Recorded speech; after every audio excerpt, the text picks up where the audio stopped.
Hey, good morning, everybody. Back up to the Sean Green Show. My name is Sean Green. How are you doing? How are you doing? Welcome to Friday TGIF. Thank God it's Friday. Excuse me, guys. Excuse me, my throat, my throat and everything. Hey, before I get into anything else, NBA or anything else, basically whatnot, NBA basically whatnot, I'm gonna give you my review of Beverly Hills Cop 4 that was on Netflix. I'm gonna be honest, it was a good movie. Definitely better than the third one. I gotta say this. It was definitely better than the third Beverly Hills Cop movie. It really was. But not better than the first or the second one. Better than the third, yes. Not better than the first and second one. It is worth watching. It is worth watching, basically. It's worth watching. It is worth watching. It really is, basically. Here's why I gave it basically out of 5 stars, I'll give it basically 4.5. Maybe about 4. But here's why I won't give 5 stars. Here's why. Because one basically one that is the whole daughter thing. Basically, the whole. If you didn't see the movie, but I apologize if this is spoilers. The whole daughter thing, basically. That's why basically the whole daughter thing, basically, and also you did too much. I mean, even though you saw the picture, basically, whatnot, of the deputy chief, that black dude that was in other previous movies, whatnot, basically, of the Detroit police chief, basically, whatnot. You did too much to really explain. Basically, did he retire? Did he die? Even in real life he dead. You know, in real life he's dead. May God rest his soul. But the character, the character based. You know what I'm saying? Just small little character backgrounds. Basically, I know I'm nitpicking, and plus also where Ferrari at? Where Ferrari at? For real? They had basically what's the name? But anyway, basically, it was a good movie. It really was. You would enjoy it. You would enjoy it. I would say this though. It's not better than the third one. It's better. It's better than the third one, but it's not better basically than on the first two. I'm sorry, the first two hands down classic, hands down classic, whatnot. But it's definitely better than the third one in my personal opinion. It really is. It really is. And plus, me personally, I wouldn't mind seeing a sequel to Beverly Hills Cop 4. I wouldn't mind seeing a sequel. I won't be surprised if there is a sequel. Also, Kevin Bacon does a damn good job. Oh my God. Kevin Bacon did a damn good job.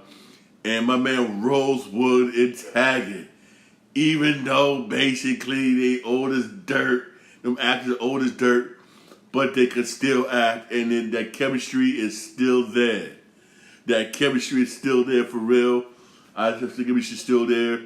I like it for real. It had its funny moments. It had funny moments but it did have its also serious moments basically when it came to parenting and everything, which I respected. I real life respected for real. I really did. Trust me. It's a good movie. It's a good movie. Whatnot. Perfect for streaming. Theaters, it probably would have made some money, but not that much. But dead smack, perfect for theaters. I'm sorry, for streaming, perfect. If it made it in theaters, I'm guessing it probably would have made not as much as bad. It probably would have made just as much as Ghostbusters, Frozen Empire. It probably would have made maybe 100 million, 200 million. It definitely would have made its budget back. Budget back. It probably would have been maybe 100 million, maybe 200 million. Just as much as Ghostbusters Frozen Empire made. But not as much as Bad Boys. But streaming wise, perfect for real. Perfect for real. Basically, if you need something to watch tonight or this weekend, basically watch Beverly Hills Beverly Hills Cop 4 on Netflix. Trust me, it's a good movie. I like this sequel better. I'm gonna say this better than his other sequel he did. Basically, when other sequel he did that was on Amazon Prime, Coming to America 2. This one was better. Coming to 10, also better than that. Trust me.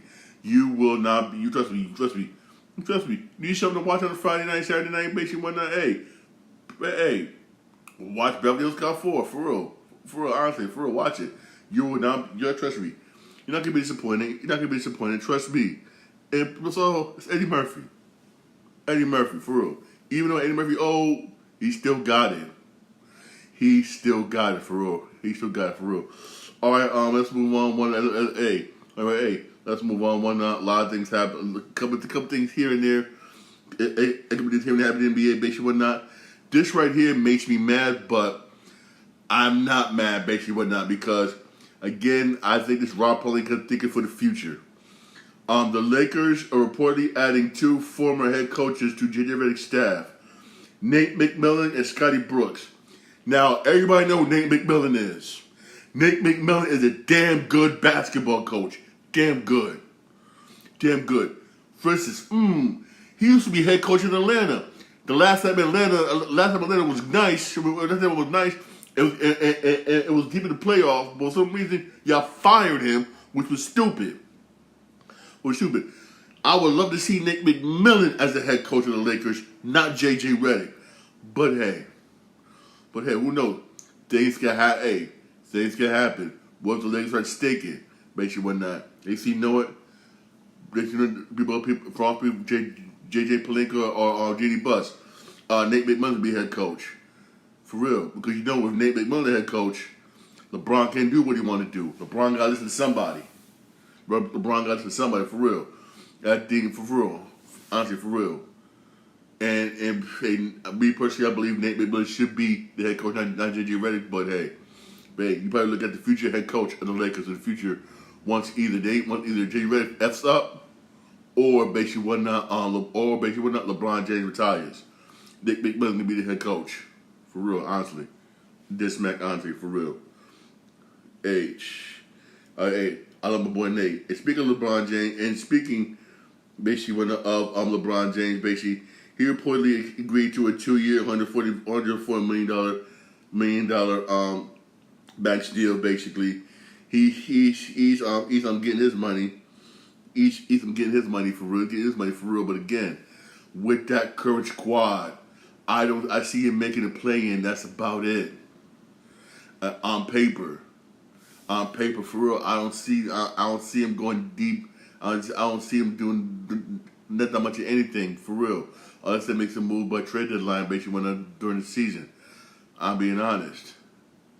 The Lakers are trying to get DeRozan, but they don't got enough money. There's mad teams out there that want DeMar DeRozan, but they got no money. For instance, Miami Heat want DeMar DeRozan, Sacramento Kings want DeMar DeRozan, and Los Angeles Lakers want DeMar DeRozan. But the problem is, none of them got the money in their cap space for DeMar DeRozan. They don't got the money. And here's some of the reasons why. Especially, I'm going to say this about Miami Heat. People may get mad at me when I say this. This all started, I'm going to say this, whatnot, with this dude, whatnot, from the New York Mets started this. Started my man Doc Good. I believe it was Doc Good. I look it back up. It was Doc Good that started this, basically. You got players, basically. You can say this. It's all the league now, in both the NBA, NFL, and baseball, and also wrestling, who retired and still getting paychecks. What you do? Basically, what not, for instance, this is what Doc Good did. What Doc Good did. Oh, and so you paid me all this money, I want to defer it. Basically, what it means is that money gets stretched out for years. Which means every year, on a particular month, you're getting a paycheck. You get a paycheck. Even when you're retired. You got players right now on the Miami Heat who retired, still getting a paycheck. So they had the ball that God knows how long, still getting a paycheck, still count for the Miami Heat's payroll. It's the same thing with the Lakers, same thing with the Kings. Why? Because all the players doing it now. Shohei Ohtani, who's getting paid damn near $1 billion, deferred half of that money, basically. Which means he'll be stuck under this payroll probably for life. For real, a lot of players doing that now. Which means that's coming up some of their cap space, basically. Cap space. You got players on their payroll who have the ball that God knows how long, still getting a paycheck. Anyway, I don't blame. Hey, I'm not blaming the players. I don't blame you for doing it. I don't blame you with them. But the owner says, if I'm the owner, I'm like, damn, I can't get this player when I can't get this player when I don't got enough money in the cap. I can't get the player when I got enough money in the cap. Which that's what the DeRozan is. They want the DeRozan, but they don't got enough money in their cap space. They really don't. And top that off, DeMar DeRozan said, I'm not taking the minimum league exception. I'm not taking it. That's exactly what he said. He ain't taking the minimum league exception basically when he wants between 20 and 25 billion, 25 billion per year. He wants it. A lot of teams right now don't got the money. Teams don't got the money are not really looking at him. Like Cleveland. Cleveland got the money, but they don't really look at him. My Knicks got the money. My Knicks got the money, whatnot. But he didn't want to play for the Knicks. Why? He don't want to play for Dolan. No one likes Dolan, so he want to play for Dolan. And my New York Knicks got the money. They do. Boston don't need him. Boston don't need him for real. Charlotte, he doesn't want to go to Charlotte. Charlotte, I mean, come on, I mean, and the Bulls don't got the money. The Bulls are trying to offload Zach LaVine, but nobody wants it. David came out and said, nobody wants Zach LaVine. We're trying to push him out to everybody, but nobody wants him. They came out and even said it. One because Zach LaVine injury prone, but when he's healthy, damn good ball player. But he also basically eats up a lot of your cap space, and a lot of teams don't want to eat that. I mean, a lot of teams don't want that. Basically, he was overpaid. He overpaid. The money at the time when they paid him the money, he was worth it. But after he got that money, this injury happened. Basically, whatnot. Now the Bulls ain't getting return on their investment. So now they're stuck with him. Who knows what's going to happen to DeMar DeRozan, where he's going to land, I don't know. For real. Who's going to be able to come up with the money, basically, whatnot, that's going to give it to him. The Lakers, doubtful.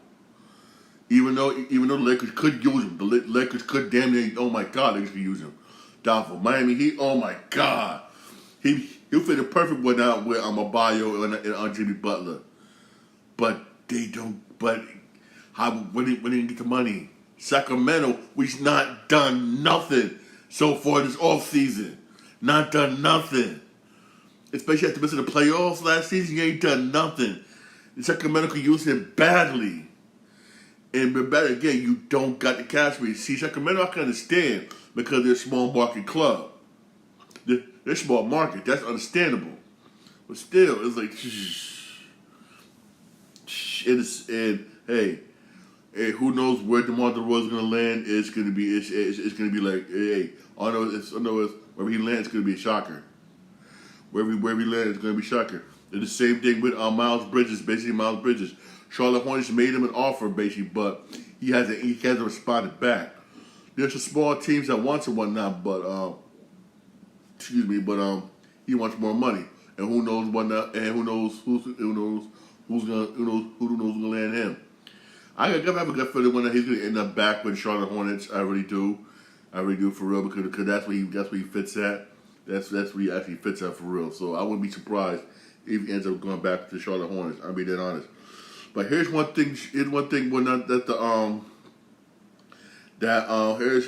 basically when the Golden State did do.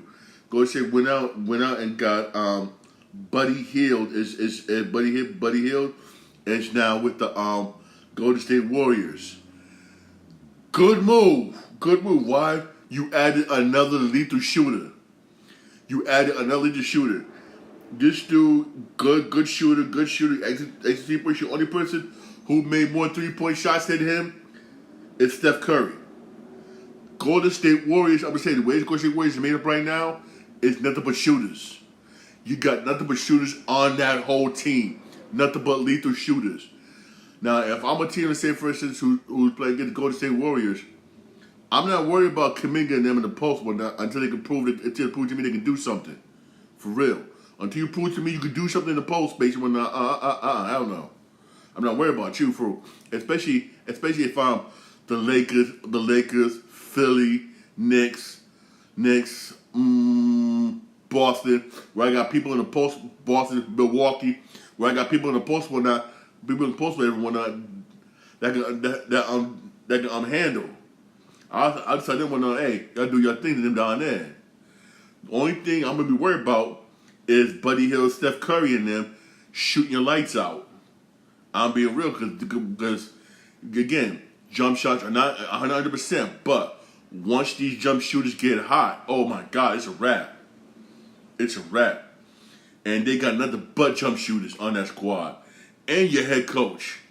And your head coach, one of the best 3-point shooters, one of the top 3-point shooters in NBA history, Steve Kerr. You got another good mid-range shooter on your coaching staff, Jerry Stackhouse. For real, for real.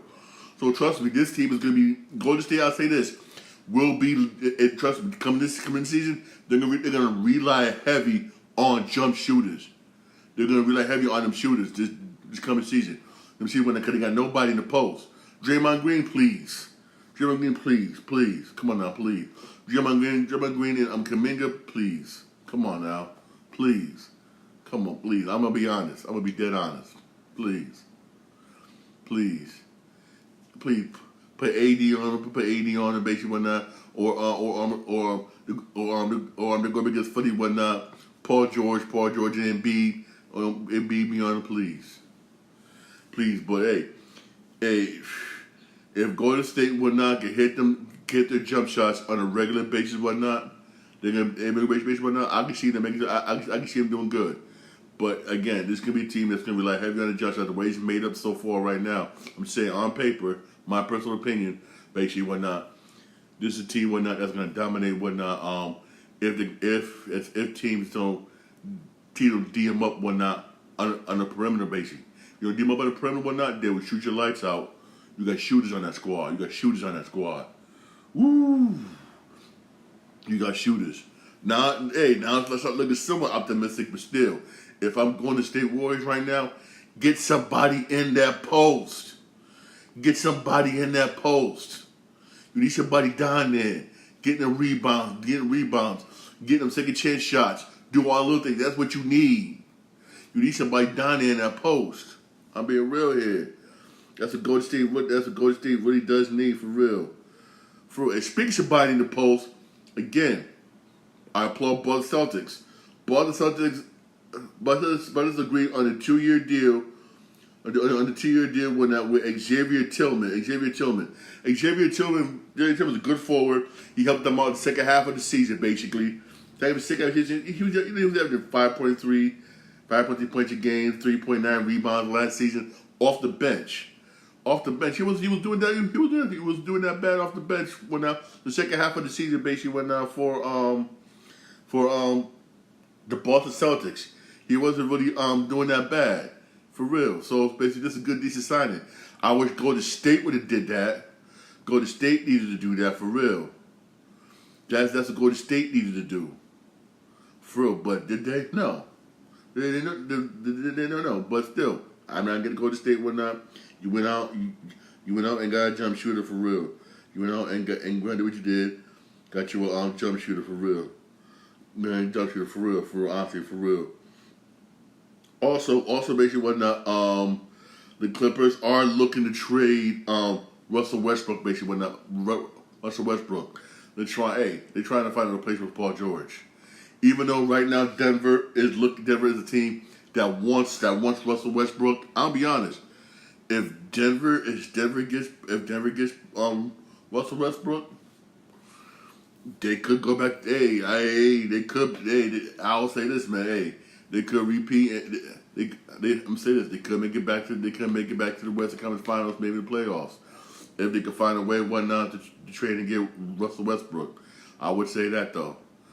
But the thing is, I'm not sure when I can, because everybody know Russell has an offense flowing through him. He likes having the ball a lot.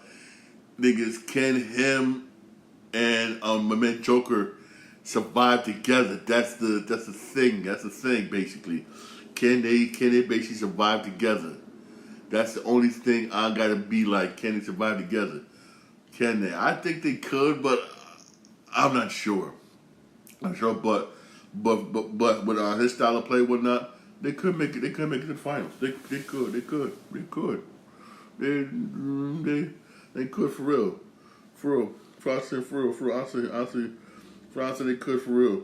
Honestly, good. Honestly, they really could. Also, the Suns basically signed Damian Lee to a 1-year deal. He's a decent guy. Come off the bench. Good role player. Come off the bench for real. Come off the bench for real. Hey, despite all this news, basically whatnot, there was some baseball game. Hey, there was some baseball game yesterday with the All-Star game fast approaching us, basically whatnot. Also whatnot. We got 20-some days, basically 20-something days, I think, or maybe less than that, basically whatnot for the trade deadline, basically. Yo, I can't believe this. Again. The Diamondbacks beat the Dodgers 9-3. Wow. 9-3. Yeah, the Rays beat the Royals 10-8. You got the Rockies beat the Brewers 4-3. Giants beat the Braves 4-2. Mariners beat the Orioles 7-2. You got the Athletics shut down the Angels 5-0. The Angels stink. You got the Padres beat the Rangers 3-1. Then you got Cubs beat the Phillies 10-2. Jesus, Philly.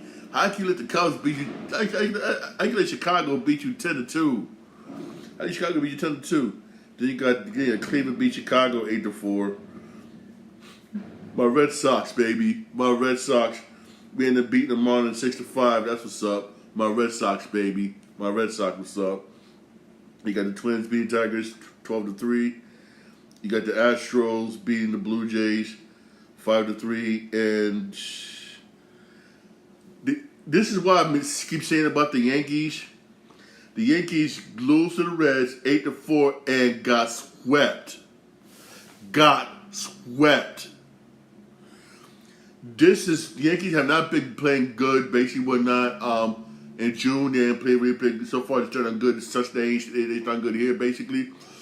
This is what I've been saying, basically, about the Yankees. It's been their pitching.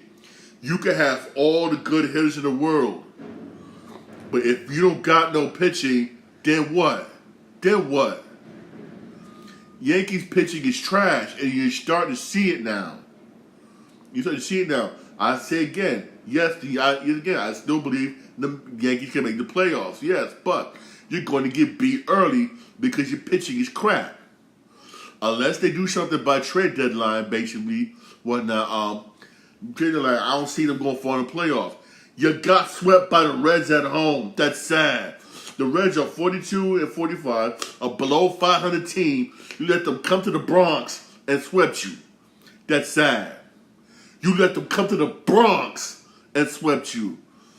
Especially on what? 4th of July, on the 4th of July weekend? Or 4th of July week?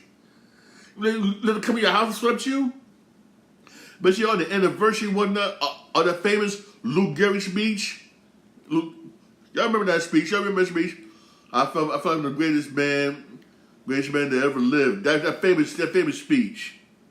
You know, on the anniversary of that speech, you let them come to your crib and sweep you. I mean, damn, I'm not even a Yankee fan. I'm like, what the sad. Where the Yankee pride at, man? For real, where the Yankee pride at? For real, let somebody come to your crib, on 4th of July weekend, we get everybody coming down there on the anniversary of Lou Gehrig's speech, basically and sweep you. That's sad. Yeah, I'm saying it. It's sad. Freaking Yankees, man. Damn. Damn. I'm gonna say this: Yankees don't make it to the World Series this year. Brian Cashman and Aaron Boone should be fired. And if I'm wrong, somebody leave a comment or say something. If the Yankees don't make it to the World Series this year, Brian Cashman and Aaron Boone should be fired. I'm being honest. I'm being real. I'm being real here, for real. You got the Cardinals beat the Padres 3-2. The Mets stink. Mets lose to the Nationals 1-0 Yeah, in case you don't want SmackDown today, when SmackDown should be, I'm gonna get something wrestling earlier. There is some baseball games today. At 6:40, you got Mets and Pirates on SNY. And SNY, basically. The Yankees have the day off. I'm sorry, you got a day off. At 7:05, basically, whatnot. 7:05, basically, on Yes Network. Also on NESN. Red Sox, Yankees. Red Sox, Yankees. We can do this. You Red Sox, we beat them before, we can do it again. If the damn Reds can sweep the Yankees, the Red Sox should be able to do the same thing. For real. Also, those of you who have Apple TV, basically, there is a baseball. There is 2 baseball games today on Apple TV. The first one is at 7:10, basically. That's Detroit Tigers versus Cincinnati Reds. The second one is the one I'm going to be watching. I got work today. I'm going to be watching that one. Basically, is the Phillies and Braves at 7:20 on Apple TV. That one should be good. Phillies and Braves. That one should really be good. Possible. That one should good. That one should be good. Also, don't forget to watch SmackDown tonight. SmackDown is going to be at 8:00 tonight. But get this. Ricochet is officially now a free agent, and he's expected to join AEW. That's right, Ricochet is leaving WWE and is joining AEW.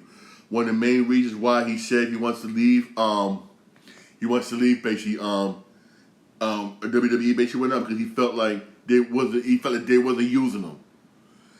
Even though I got to admit, I sort of agree with him because you haven't really been seeing him that much. But one time I already saw Ricochet a lot on Monday Night Raw or SmackDown was when he was with Braun Strowman. Him and Strowman, I saw them on a regular basis. But ever since Strowman went down and got hurt and messed up his neck, basically, you haven't really been seeing not that much of Ricochet. It's almost like, I'll be honest, I'm going to be real here. It's almost like they didn't know what to really do with him, basically. They didn't really know. Basically, so in a way, I kind of see his point. I really do, for real. I kind of see his point. I do whatnot, but going to I'd rather sit down there and talk with Triple H, basically be like, come on now, how come you ain't putting me in these storylines, blah, blah, blah, blah. Let's say, screw this deuces, I'm out, basically, whatnot, and go to AEW. And go to AEW for real, but hey, I wish him all the luck, man. I wish him all the luck, basically, whatnot. Plus, he's not going to be missed because, for real, who liked the Ricochet? Who did? Somebody tell me who did. Ain't nobody going to remember Ricochet. Ain't nobody going to remember him. For real. Ain't nobody going to remember him. And that's being real. That's being real. Also, basically, I want to get you basically, this is a game, that's supposed to come out this year. I pre-ordered it. That's receiving a petition to get it canceled because it says hysterically inaccurate. It's Assassin's Creed Shadows, where according to Capcom Legends, basically, Capcom Legends came out and said this. I'm surprised Ubisoft didn't come out there and defend this game, but Capcom did. Capcom Legends reminds players that Assassin's Creed Shadows is not reality. Basically, it's made up. I'm surprised Ubisoft didn't come out there and it's just even though I understand why a lot of people from Japan don't want to get it come out, whatnot, because the way this game depicts the samurai and everything, I understand that. It's not like Ghost of Tsushima 2. Where Sasuke, with the guy, if I'm saying the name, I apologize. Basically, where the game basically you do some samurai stuff. Basically, you went and we had no choice but to do some unsamurai like. But you had another character in the game, basically that would say, basically, wait a minute, the samurai honorable, the samurai this. You was able to get away. With some of the stuff and go to 2 when you had one character. Or that Shogun, I'd be like, wait a minute, the samurai honorable. We're not going to go. We're not going to all in the tactics, basically, whatnot of our enemies. We're not going to do this. We're going to be honorable. We're going to do this. Blah blah blah blah blah blah. That's why you're able to get away with it. Well, I'm guessing when that in Assassin's Creed Shadows, you don't got that. And you're made to believe, basically, well, now, that samurai be sticking in the shadows, doing this, doing this, basically, when that, and they not, in which they are not. Basically, and Japan wanted to be, and people from Japan wanted to be accurate to a T, basically. But hey, the game is still coming out. I doubt if it gets sales. I doubt it gets sales in Japan or China, but here in Europe, in Europe and the United States, it's probably gonna get some sales. Basically, all this petition does is make people want to buy the game. I'm just coming up there saying it because even though you petition getting it canceled, people gonna be like, "Oh, you want to get canceled? Why you want to cancel?" People gonna come at the game even more, and Ubisoft will just keep it quiet again. Capcom has nothing to do with Assassin's Creed Shadows, and they defended the game. They're defending the game, not Ubisoft. I'm shocked. I'm like, wow. Which means Ubisoft would sit back and say, you know what? All this is going to get us is more money. All this is more money. And trust me, that's all you're going to do. Is basically get them more money. The more you complain about it, the more you say we got all these petitions, the more you people, like for instance, all them people that try to get Hogwarts, the Hogwarts video game banned. Oh, you had everybody and their mama, LGBTQ, everybody and their mama try to get that game banned. What ended up happening? Because of y'all kept putting out to the news by the news, giving basically one of the video game makers free publicity, and free publicity was, hey, you're advertising the game for us, so we need to sit back and like, I'm gonna play you something, sit back and be quiet, basically. And what happened? It made so much money, it outdid Grand Theft Auto. It really did. Grand Theft Auto, and it outdid Red Dead Redemption. You realize at the end you realize that, oh snap, you just made the company a hell of a lot more money. The same thing people do in this petition. All you're doing is giving them free advertisement. Ubisoft not spending money on. You're keeping it out there. People are like, you know what? I'm gonna buy this game one night just to see basically why everybody want to ban. And it's gonna make them a whole lot more money. That's all. Which I don't believe Ubisoft is sitting back and just keep quiet and just keep quiet. You know what? The ends is coming. Which I don't blame them. I really don't blame them. For real. I really don't. Watch what happens when this game come out and it still makes more money. Remember, you got Capcom defending this game. Not the makers of it. Capcom don't have nothing to do with it, and they come. We'll see. All right. Watch. Hey, this is my podcast. Podcast available where you reach your podcast. I'm on Podbean, Spotify, most other podcasts. I'm also on iHeartRadio. I'm live on my Twitch account, Sean Green 8. Sean Green 8, all one word. I'm also live on my YouTube channel, The Sean Green Show. Don't forget to like and subscribe for my videos. I'm also live on my Instagram, Sean4476. Y'all have a blessed day. Have fun on this Friday. Smackdown tonight. Don't forget you got Money in the Bank tomorrow on Peacock. All right. Don't forget Money in the Bank tomorrow on Peacock. All right. Y'all have a blessed day. Why not? Yankees, Red Sox is tonight. And the Bronx. Come on, Red Sox. Come on, Red Sox. If the Reds could sweep the Yankees, we could too. All right. Let's go.